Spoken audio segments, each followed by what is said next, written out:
Hello friends, मैं Kishore Kumar mega civil service विभाग में आपका स्वागत है। चलिए आज के वीडियो में देखते हैं हम लोग मैथ के 20 क्वेश्चन जो आपके कॉम्पिटिटिव एग्जाम में सहायता बन सके, है ना।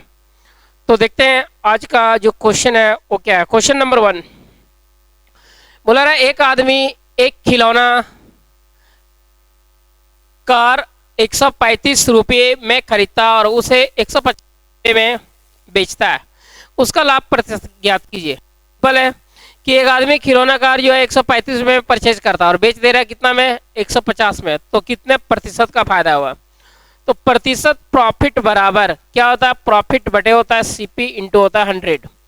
तो प्रॉफिट कितने का हमारा, देखो 135 में खरीदा और बेच दिया कितना में, 150 में, 15 का फायदा हुआ। बड़े सीपी कितना हो जाएगा, 135 गुने हो जाएगा आपका 100। अब ये काट लोगे तो आंसर होगा, ठीक है। बहुत आसान क्वेश्चन था। नेक्स्ट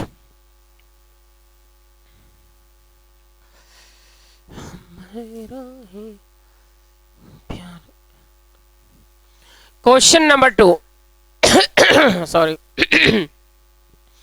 1875 रुपए की राशि 4% की वार्षिक दर से एक निश्चित समय में बढ़कर 2028 रुपया हो गई। यदि ब्याज वार्षिक रूप से चक्रवृद्धि है तो समयावधि क्या होगी वो निकालना। बोला जा रहा है क्या, इस क्वेश्चन में बोला जा रहा है कि एक राशि है 1875 रुपया, 1875 रुपये की एक राशि है जो 4% चक्रवृद्धि ब्याज की दर से बढ़कर के 2028 रुपया हो गई।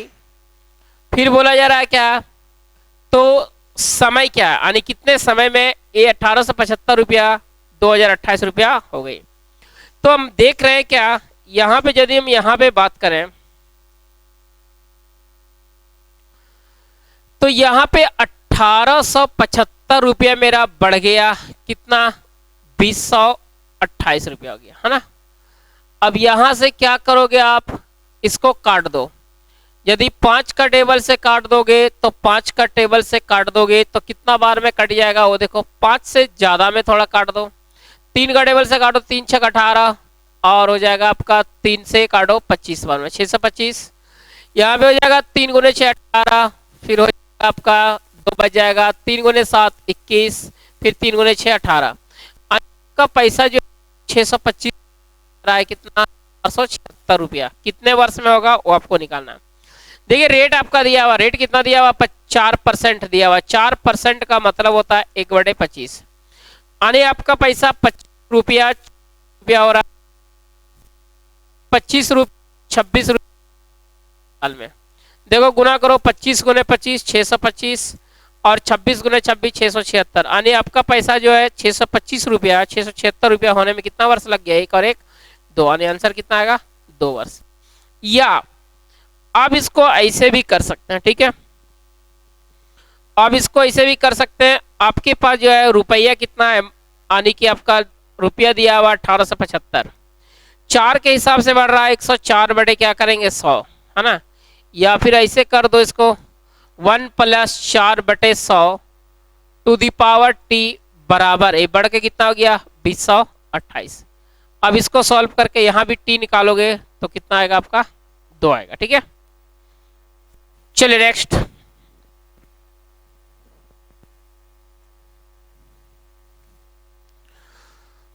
नेक्स्ट क्वेश्चन आपका बोला जा रहा है,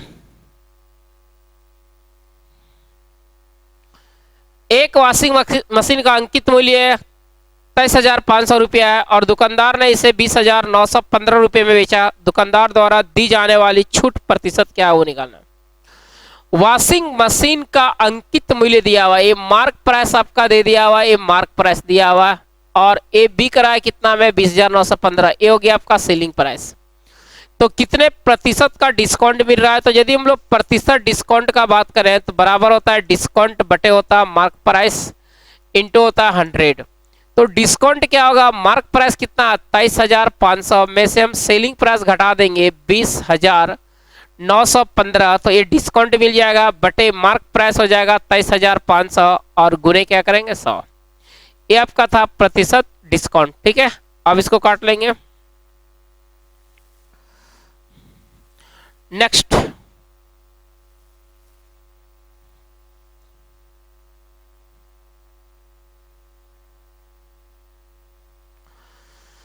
क्वेश्चन नंबर 4 बोला रहा है 32 और 40 का लघुत्तम यानी एलसीएम x के वर्ग से 9 कम है, 9 कम के बराबर है, तो x का धनात्मक मान क्या है वो निकालना। देखिए यहां पे ये बोला जा रहा है आपका कि 32 और 40 का एलसीएम निकाल दो, तो 32 और 40 का एलसीएम आएगा 160। तो 160 जो है वो क्या है कि x का वर्ग, वर्ग मतलब क्या होता है स्क्वायर, से कितना कम है 9। देखो x स्क्वायर बराबर 169, तो x का दो वैल्यू आएगा प्लस माइनस 13, तो आपसे बुला रहा है क्या पॉजिटिव वैल्यू चाहिए, ठीक है, तो x का पॉजिटिव वैल्यू क्या आएगा 13 आएगा, ठीक है। चलिए नेक्स्ट क्वेश्चन नंबर 3,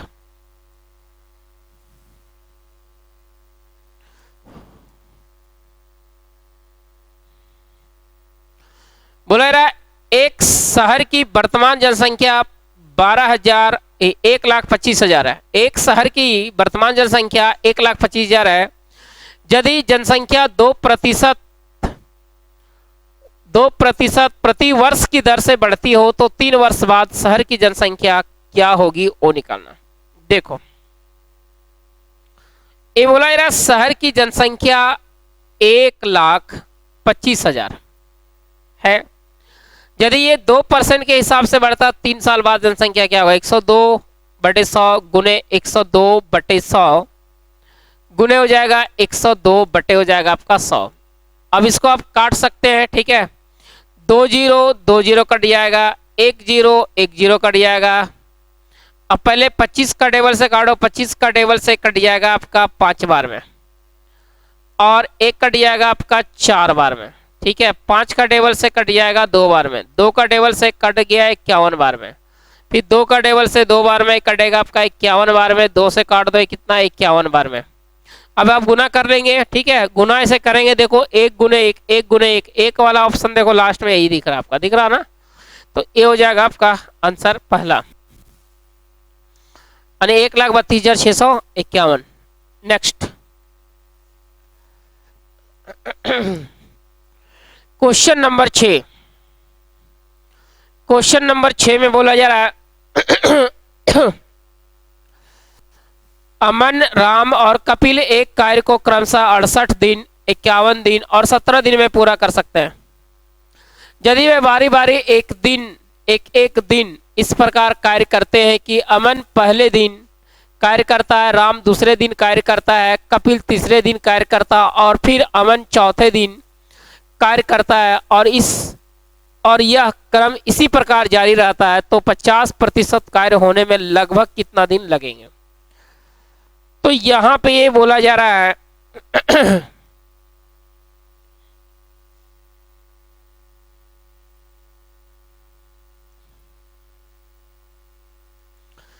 अमन एक कार्य को कर सकता है 68 दिनों में, राम उसी काम को कर सकता है 51 दिनों में, और कपिल उसी काम को कर सकता है 17 दिन में। सबका एलसीएम निकालेंगे तो कितना आ जाएगा आपका 68 गुने 3 204 आएगा, है ना। अमन 68 दिन में 204 काम करता है, एक दिन में 3 काम करेगा। राम 51 दिन में 204 काम, तो एक दिन में 4 काम करेगा। कपिल 17 दिन में 204, तो एक दिन में करेगा कितना 12 काम करेगा, ठीक है। काम बोला जा रहा है, काम इस प्रकार हो रहा है क्या कि पहले दिन जो है वो पहले दिन अमन काम कर रहा है, दूसरे दिन राम काम कर रहा है, तीसरे दिन कपिल काम कर रहा है, फिर इसी तरह चौथा दिन अमन, फिर राम, फिर कपिल, यानी काम का रिपीटेशन प्रत्येक 3 दिन में हो रहा है ना। तो पहला दिन में अमन 3 काम किया, फिर राम दूसरा दिन में 4 और कपिल तीसरा दिन में 12, जोड़ दो 12 4 16 और 3 19, यानी प्रत्येक 3 दिन में 19 काम हो रहा है, ठीक है। काम हमको कितना करना है, पूरा काम नहीं करना है, ठीक है।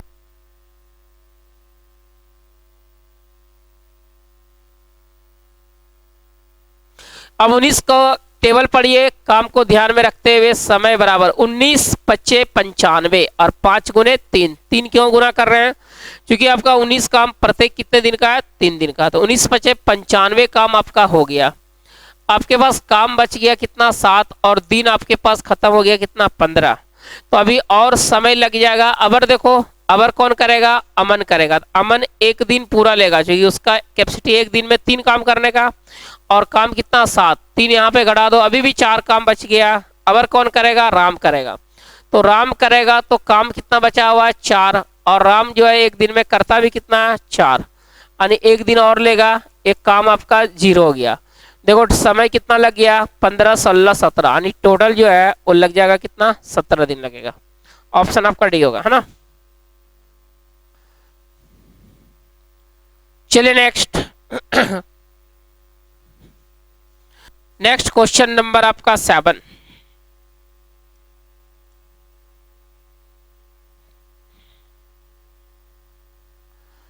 बोला रहा एक डीलर अपने माल को 16% की हानि पर बेचने का दावा करता है, लेकिन वह 1 केजी वजन के स्थान पर 750 ग्राम ही वजन करता है। उसका कुल लाभ प्रतिशत क्या है वो निकालना। देखिए बोला जा रहा है यहाँ पे क्या कि एक डीलर जो है अपने माल यानी अपना सामान जो है 16% हानि पर बेचने का दावा करता है। मान लेते हैं कि 1 केजी में कितना ग्राम होता है? 1000 ग्राम। ठीक है, तो 1 केजी में 1000 ग्राम होता है, तो वो बोलता है क्या कि हम लॉस में बेचेंगे। लॉस में बेचेंगे, कितना लॉस में बेचेंगे? 16%, मतलब 160 ग्राम हम लॉस में बेचेंगे। ठीक है, लेकिन वो क्या करता है? चोरी करता है और वजन कम देता है। कम जितना देगा उसका वो क्या होगा? प्रॉफिट होगा। तो प्रॉफिट वो कितना ले रहा है? वो देखो कितना ग्राम कम दे रहा है? वो 750, 1 केजी की जगह 750 ग्राम दे रहा है, यानी कम कितना दे रहा है? 250 ग्राम। तो 250 ग्राम यहाँ पे देखो, ये 250 ग्राम का ये प्रॉफिट ले रहा है। तो इधर लॉस है, इधर क्या? प्रॉफिट है। यानी नेट प्रॉफिट इसका यदि हम लोग बात करें शुद्ध रूप से, नेट प्रॉफिट कितना हो जाएगा? 90 ग्राम। यानी 90 ग्राम का ये क्या कर रहा है? लाभ ले रहा है। तो प्रतिशत प्रॉफिट बराबर 90 ग्राम प्रॉफिट कर रहा है बटे टोटल कितना हो जाएगा? दे कितना रहा है वो? 750 ग्राम में। ठीक है, इस टाइप का क्वेश्चन में जितना ग्राम वो देगा वही इसका क्या होता है? सीपी इंटू क्या हो गया? 100। कटेगा 15 का टेबल से 6 बार में, 15 का टेबल से कट जाएगा 5 50 बार में, 50 का टेबल से 2 बार में, 6 गुने 2 12% आएगा इस क्वेश्चन का आंसर। ठीक है,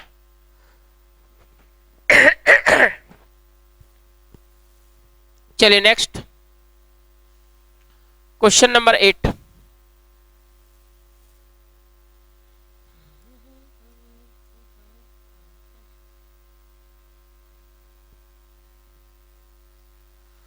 क्वेश्चन नंबर 8 में दिया हुआ एक शंकु का वक्र पृष्ठीय क्षेत्रफल, वक्र पृष्ठीय क्षेत्रफल मतलब कर्व सरफेस एरिया, है ना, दिया हुआ है 4455 सेंटीमीटर स्क्वायर है और इसका व्यास दिया हुआ 105 सेंटीमीटर है। तो इसकी तिर्यक ऊंचाई क्या है वो निकालना, लेटरल हाइट निकालना है इसका। तो एक जो कोण आपको दिखा रहा है, एक बता रहा है एक कोण जो है, ठीक है,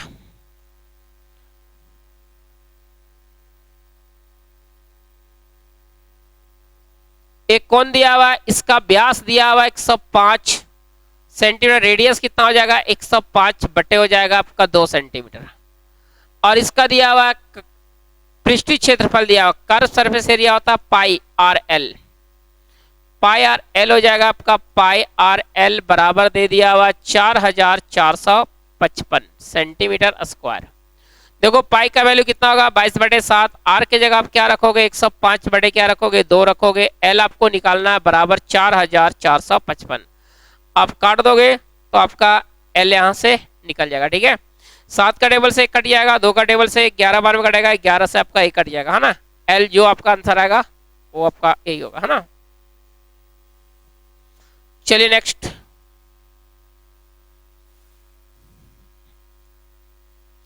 क्वेश्चन नंबर 9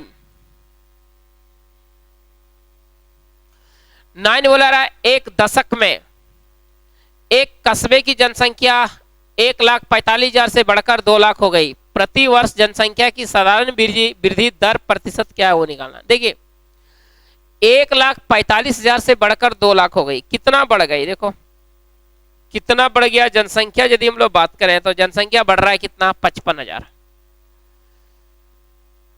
एक साल में बढ़ गया। कितना से बढ़ गया, 1,45,000 से। परसेंट में चेंज करने के लिए गुना क्या करेंगे, 100। अब इसको भी काट लेंगे, जो आएगा वो आपका आंसर होगा। ठीक है, नेक्स्ट क्वेश्चन देखो। देखिए कैलकुलेशन हम कैलकुलेशन इसलिए छोड़ दे रहे हैं क्योंकि कैलकुलेशन आप करेंगे तो आप ही को फायदा होगा ना। एक लड़का घर से कॉलेज तक 35 किलोमीटर प्रति घंटा की चाल से जाता और 3 किलोमीटर प्रति घंटा की चाल से वापस आता है। यदि पूरी यात्रा में 6 घंटे 30 मिनट लगते हैं तो घर से कॉलेज की दूरी दशमलव के बाद 2 स्थानों तक सही क्या है वो निकालना। देखो एक लड़का का एक क्या है, घर है। एक लड़का का एक घर है और एक कॉलेज है। बोला जा रहा है क्या वो जा रहा है, जो यहां से घर से कॉलेज जो जाता है वो 35 किलोमीटर पर आवर के हिसाब से जाता है, लेकिन जब ये वापस आता है तो वो 3 किलोमीटर पर आवर के हिसाब से वापस आता है। पूरे जर्नी में वो टाइम ले लेता है। कितना टाइम लेता है, 6 घंटा 30 मिनट, 13/2 घंटा। पूछा जा रहा है आपसे, सिर्फ ये पूछा रहा, कुल दूरी नहीं पूछा रहा, सिर्फ पूछा रहा उसके घर से स्कूल की कॉलेज की दूरी क्या है। देखिए दूरी बराबर यहाँ पे क्या होगा, यहाँ पे दूरी बराबर हो जाएगा एवरेज स्पीड, है ना। एवरेज स्पीड इनटू हो जाएगा आपका टाइम, है ना। तो देखिए एवरेज स्पीड जब दूरी बराबर होता है तो एवरेज स्पीड क्या होता है, एवरेज स्पीड बराबर 2 × x × y बटे x + y into total time आपका दिया हुआ 13/2। तो एक कितना निकल जाएगा, टोटल दूरी निकलेगा। लेकिन आपसे सिर्फ पूछा जा रहा है क्या, घर से कॉलेज की दूरी। ये नहीं पूछा रहा कि घर से कॉलेज की दूरी जो आपसे पूछा रहा है, ये नहीं पूछा रहा उसके द्वारा तय की गई कुल दूरी क्या है, क्योंकि आपके पास जो टाइमिंग जो टोटल है वो 13/2 तो टोटल टाइम है, 13/2 घंटा वो टोटल है। तो यहाँ पे क्या करना है कि ये जो दूरी जो आपसे आधा पूछा जा रहा है ना, यानी यहाँ से सिर्फ यहाँ तक का दूरी 2 से डिवाइड करो, एक कट जाएगा, है ना। अब देखो x के जगह आप क्या रखोगे, x के जगह यदि बात करें तो रखोगे पहला आपका दिया हुआ 35, दूसरा y क्या रखोगे 3, 35 और 3 कितना हो जाएगा 38, गुने हो जाएगा आपका 13/2। अब इसको आप काट लेंगे, जो आएगा वो आंसर होगा। ठीक है, आंसर इसका आएगा बी आएगा। नेक्स्ट क्वेश्चन देखिए,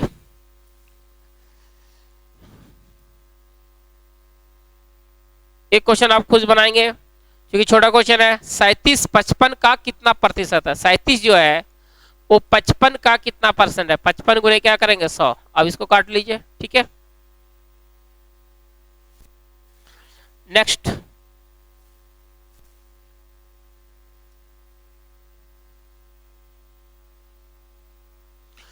क्वेश्चन नंबर 12 बोला जा रहा है, दो संख्याएं 3:8 के अनुपात में है। यदि प्रत्येक संख्या में 8 जोड़ दिया जाए तो अनुपात 1:2 हो जाता है।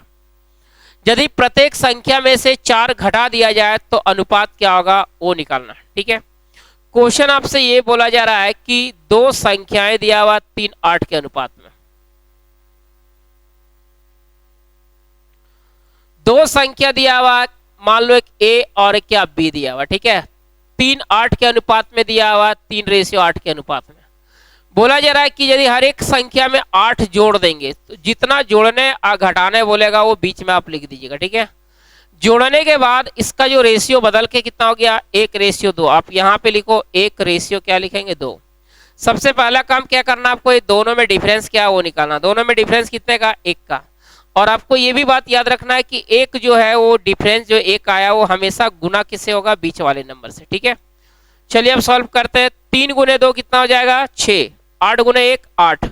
तो 8 में से आप 6 घटाओगे क्या मिलेगा 2। 2 का वैल्यू क्या होगा 1 × 8 यानी कि 8 होगा। तो 1 का वैल्यू क्या निकल गया 4। 1 का वैल्यू 4 निकल गया। पहले आप दोनों नंबर निकालो क्योंकि दोनों नंबर में 4 घटाना है। तो यदि ए निकालोगे तो देखो 4 × 3 कितना हो जाएगा 12, और बी निकालोगे देखो 8 × 4 कितना हो जाएगा आपका 32। अब बोला जा रहा है क्या, ये दोनों नंबर में 4 घटाने के बाद का रेशियो क्या होगा। अब यहां से 4 माइनस कर दो और यहां से 4 आप माइनस कर दो।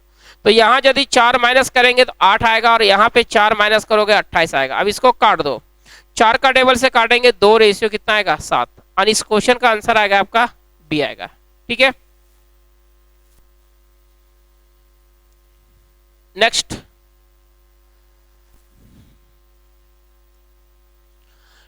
क्वेश्चन बोला जा रहा है, क्वेश्चन नंबर 13 बोला रहा है एक किसान के पास 10 तोते और 40 घोड़े हैं। एक किसान के पास 10 तोते और 40 घोड़े हैं, प्रति जानवर पैरों की औसत संख्या ज्ञात कीजिए। तो यदि हम यहाँ पे बात करें तो मेरे पास टोटल दिया हुआ है 10 तोता, और एक तोता का कितना पैर होता है 2, और 40 घोड़े, 40 घोड़े और एक घोड़े को कितना पैर होता है 4, जोड़ देंगे टोटल पैर निकल गया। एवरेज निकालने के लिए टोटल जानवर से डिवाइड करो, 10 प्लस कितना हो जाएगा आपका 40। तो यहाँ पे 40 और 10 ये 50 हो जाएगा, इधर 20 और 160 180 हो गया। ठीक है, अब 0 0 कट जाएगा, यानी ये 3 पॉइंट कितना आएगा 6 आएगा। ठीक है, चलिए नेक्स्ट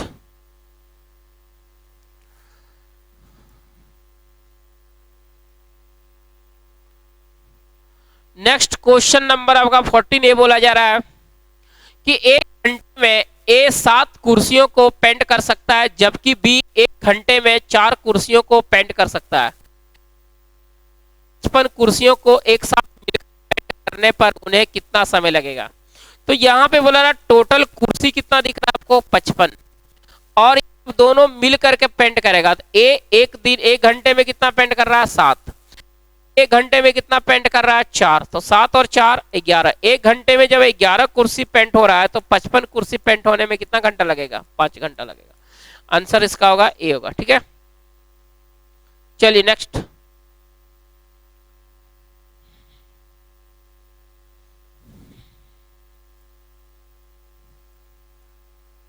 देखिए, ये आपका बहुत ही इंपॉर्टेंट क्वेश्चन है ना, ये बहुत पूछता है।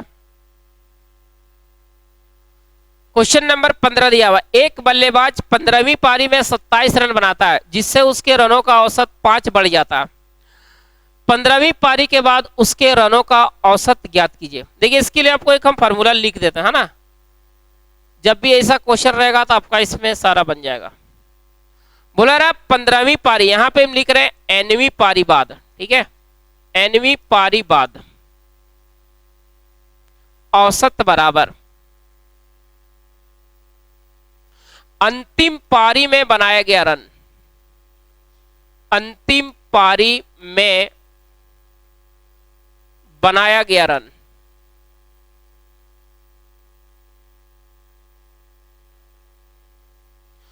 प्लस माइनस औसत में कमी या वृद्धि,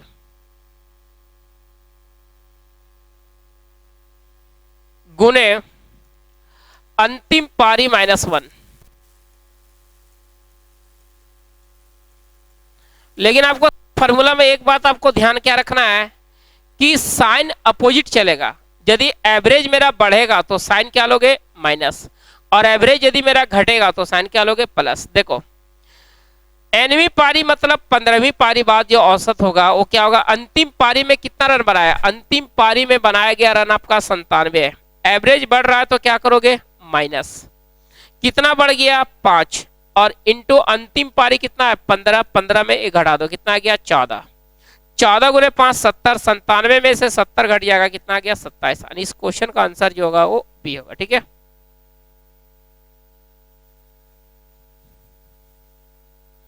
चलिए नेक्स्ट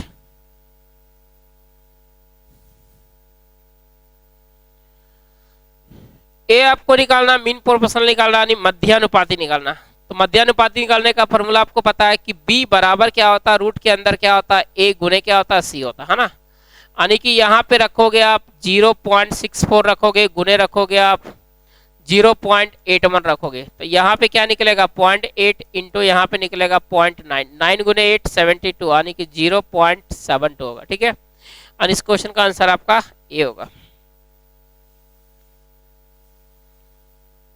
नेक्स्ट चलिए क्वेश्चन नंबर 17 नंबर में बोला जा रहा है 4 अभाज्य संख्याएं आरोही क्रम में, 4 अभाज्य संख्या आरोही क्रम में है व्यवस्थित है। प्रथम तीन अभाज्य संख्याओं गुणनफल 255 और अंतिम तीन संख्याओं गुणनफल 1955 है। सबसे बड़ी अभाज्य संख्या क्या है वो निकालना।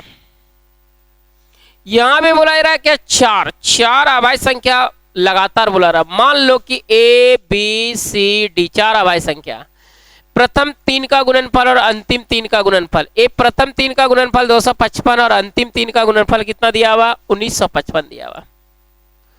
तो यहां पे यदि हम लोग बात करें तो दोनों में कॉमन क्या रहा, मतलब आपके पास दिया हुआ ए बी सी बराबर 255 और दिया हुआ बी सी डी बराबर दिया हुआ 1955 दिया हुआ। ठीक है, तो इसमें से यदि बात करें तो क्या कॉमन आ रहा है, बीसी। तो कॉमन मतलब एचसीएफ, इसका एचसीएफ निकाल दो। एचसीएफ निकालोगे तो एचसीएफ निकालेगा, कितना निकलेगा, 85। मतलब बीसी का वैल्यू कितना आ गया, 85। 85 तोड़ो यानी 5 गुने क्या हो जाएगा, 17। ठीक है, अब देखो आपके पास जो नंबर आपके पास दिया हुआ ए बी सी डी दिया हुआ। ठीक है, यदि बी के जगह हम कितना रख देते हैं, बी के जगह फिक्स संख्या जब लगातार है तो बी के जगह 5 हो जाएगा, सी के जगह 17 हो जाएगा और ए के जगह 5 के पहले प्राइम नंबर क्या होगा, 3 होगा, है ना। अब डी के जगह क्या होगा, सबसे पहले इधर देखो 7 गुने 5 35 यानी कि 85, 85 गुने 3 255 आ रहा है। अब लास्ट डी देखो 17 के बाद प्राइम नंबर ये लगातार 19, तो लास्ट 3 को गुना करेंगे तो कितना आना चाहिए आपका, 1955। 9 गुने 7 63, 3 गुने 5 यानी देखो आ रहा है तुम्हारा कितना, 85, 85 गुने 19 1655 यानी कि ये 1655 आ रहा है, जबकि आपको चाहिए क्या 1955, 1615 आ रहा है जबकि आपको चाहिए 1955। तो क्या करेंगे, एक कम हो जा रहा है, इसके बाद का जो प्राइम नंबर होगा 19 के बाद वो क्या हो जाएगा, 23। अब देखो गुना करो तो इतना आ जाएगा, है ना। तो सबसे बड़ी प्राइम नंबर आपका कौन सा होगा, 23। ऐसे भी ऑप्शन में आपका 19 नहीं था तो इसलिए आंसर हो जाएगा आपका 23। ठीक है, नेक्स्ट क्वेश्चन नंबर देखो 18 नंबर बोला जा रहा है कि ऊंचाई 20 सेंटीमीटर, आधार की त्रिज्या 14 सेंटीमीटर वाले बेलन का आयतन क्या है। बस कुछ नहीं करना है, आपके पास एक सिलेंडर है, इस सिलेंडर का सारा चीज दिया हुआ है, सिलेंडर का दिया हुआ हाइट आपका दे दिया हुआ 20 सेंटीमीटर और इसका जो है रेडियस दे दिया हुआ आर बराबर दे दिया हुआ कितना, 14 सेंटीमीटर दिया हुआ। इसका वॉल्यूम पूछा जा रहा है, वॉल्यूम होता है क्या, वॉल्यूम जो होता है इसका सिलेंडर का होता है वो होता है आपका पाई आर स्क्वायर एच। अब हटा दो, पाई का वैल्यू 22/7, आर के जगह आप क्या रखोगे 14 गुने 14 और फिर ऊंचाई की जगह क्या रखोगे 20, काट दो, जो आएगा वो आपका आंसर होगा। ठीक है, नेक्स्ट क्वेश्चन नंबर देखिए आपके पास क्या है, 19 नंबर है। 19 नंबर में क्या बोला जा रहा है वो देखो, 19 नंबर में बोला जा रहा है अंकित मूल्य पर 10% की छूट देने पर एक विक्रेता को 5% लाभ अर्जित करता है। अंकित मूल्य पर यदि हम 10 का डिस्काउंट देते हैं तो विक्रेता को 5% लाभ अर्जित करता है। यदि अंकित मूल्य में 5% की वृद्धि की जाती है और प्रत्येक 5% की 2 क्रमिक छूटें दी जाती है तो विक्रेता को कितने प्रतिशत लाभ होगा। ठीक है, यानी यदि हम बात करें तो मेरे पास क्या है, ए मार्क प्राइस है और ए मेरे पास क्या है, कॉस्ट प्राइस है। मार्क प्राइस में यदि हम 10 का डिस्काउंट देते हैं तो 90/100, तो ये जो बिकता है इसमें प्रॉफिट कितने हो रहा, 5 का 105 बटे क्या हो जाएगा 100। देखो ये दोनों आपका सेलिंग प्राइस बराबर हो जाएगा, 100 से 100 कट जाएगा, मार्क प्राइस बटे हो जाएगा आपका कॉस्ट प्राइस बराबर 105 बटे हो जाएगा आपका 90। ठीक है, अब क्या बढ़ा रहा, मार्क प्राइस वो बढ़ा दे रहा है, कितना बढ़ा रहा है 5%, तो 105 पहले था, 5 बढ़ा रहा है 105/100। अब ये हो गया आपका न्यू मार्क प्राइस, इसमें 2 डिस्काउंट दे रहा है 5 का, तो 95 बटे क्या हो जाएगा 100 और गुने हो जाएगा आपका 95/100। अब इसको क्या करेंगे, काटेंगे, जो आएगा उसमें देखिए कितना प्रॉफिट होगा, क्योंकि आपके पास क्रय मूल्य कितना है 90। अब 90 से देखो जितना ज्यादा होगा, ठीक है, उतना ही क्या होगा प्रॉफिट। तो अब इसको आप कर लेंगे। अब क्वेश्चन नंबर 20, हमेशा की तरह आपके पास जो नंबर 20 होमवर्क है आप इसको जो है वो कर लेंगे। देखिए क्वेश्चन नंबर 20 है और आंसर कमेंट में जरूर बताइए। ये रहा आपके सामने क्वेश्चन। अब हम लोग फिर मिलते हैं नेक्स्ट वीडियो में नेक्स्ट मैथ के 20 क्वेश्चनों के साथ। जय हिंद।